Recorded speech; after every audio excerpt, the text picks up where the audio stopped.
At least 30 people are dead in Nigeria after members of a radical Muslim group opened fire in a crowded market.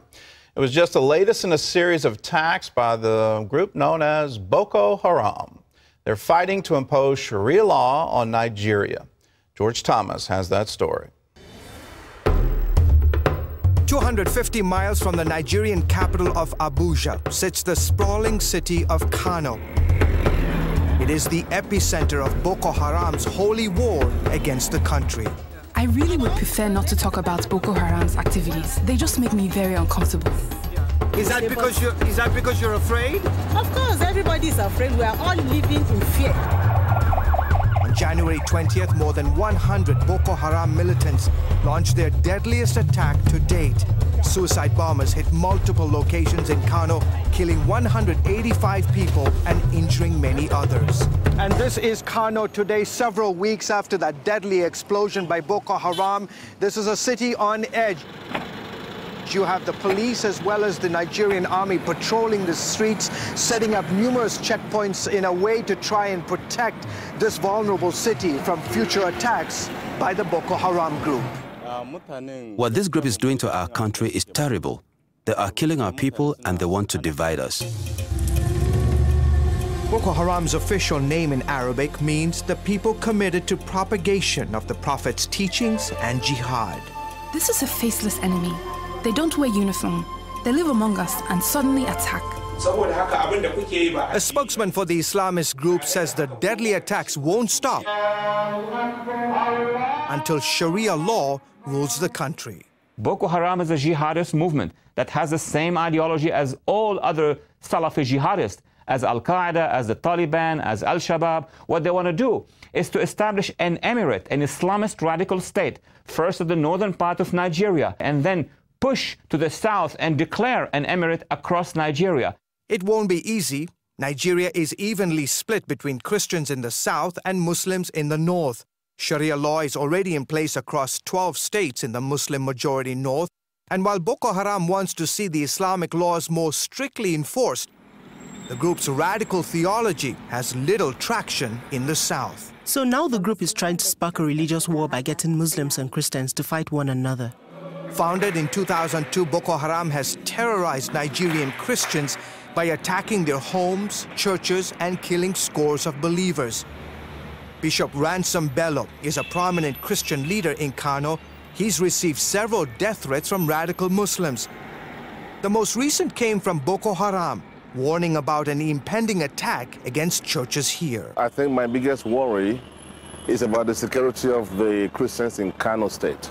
At one of Kano's largest mosques, Imam Abubakar Jibrin used a recent Friday noon gathering to urge followers to remain calm and seek peace.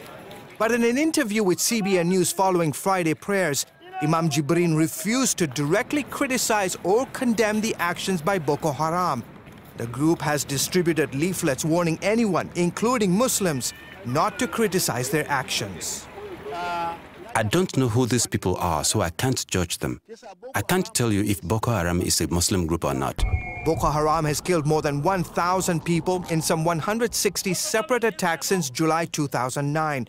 Many of the recent attacks, including the January 20th incident, were far more complex and coordinated than anything linked to Boko Haram before. The bombs are increasingly sophisticated and powerful. So this has gone beyond a sort of local radical group. That has Nigerian and Western security officials worrying about potential links to international terrorist groups like Al-Qaeda.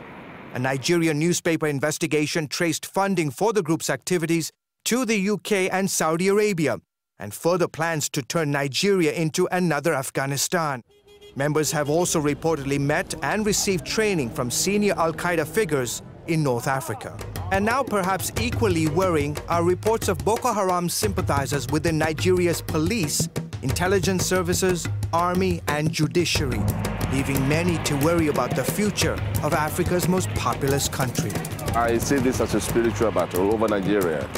Because these issues go beyond economic, goes beyond politics, goes beyond natural things. It's spiritual.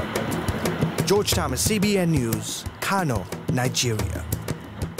It is a spiritual war. It's also a war of ideas. And it's very politically incorrect in America today to say that your ideas about God are inaccurate, that this isn't a God that you should bow down and worship. If he commands you to kill innocents in the marketplace, if he commands you to bomb, that's no God at all. Now, look at what the architects of the 9/11 attack on the World Trade Center, what were they most concerned about in the wake of the attacks? They were concerned about what the imams were saying in the mosques in Saudi Arabia. The same here. The mosques in Nigeria are not condemning them, and you're hearing it straight from them. You just heard it in that piece. Well, we don't know if they're Muslim, and I don't know them, so I can't judge them. Yes, you can judge them based on what they're doing. If they're killing innocents, you need to stand up and say this is not proper. But you're not seeing that. Why? Because in Islam, the surest way to paradise is to die in jihad. Well, up